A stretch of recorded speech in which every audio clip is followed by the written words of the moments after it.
l'environnement modifie vraiment l'expression des gènes. La meilleure preuve de ça, c'est qu'il y a des plantes pour lesquelles on a regardé la modification entre l'hiver et l'été, par exemple sur l'éclosion des fleurs. C'est la même plante, pourtant elle n'a pas la même expression. L'été on a des fleurs et pas l'hiver. Et ça, c'est des régulations épigénétiques. Et c'est lié à la température extérieure. Donc ça, c'est très clair. La couleur du pelage de certains animaux, par exemple, les agoutis, les sortes de petits rats, étaient directement modifiés par l'épigénèse, par l'épigénome. Hein. Donc du coup, il y a une claire expression différentielle des gènes sous l'influence dans les facteurs environnementaux, la nourriture chez les agoutis, la température extérieure.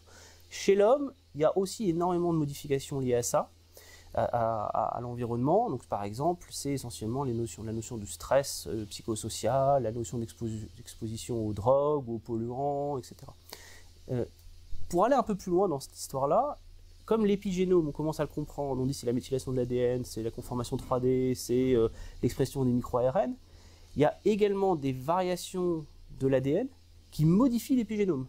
On commence à voir déjà une chose un peu plus compliquée. Cette modification de l'ADN n'entraîne pas, je dirais, une héritabilité.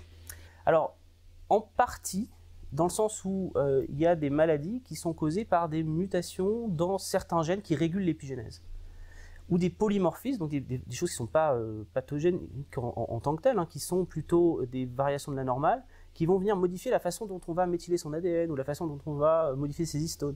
Et donc finalement, l'épigénome, il est lié à l'environnement, mais il est déjà aussi un petit peu en partie lié à la génétique.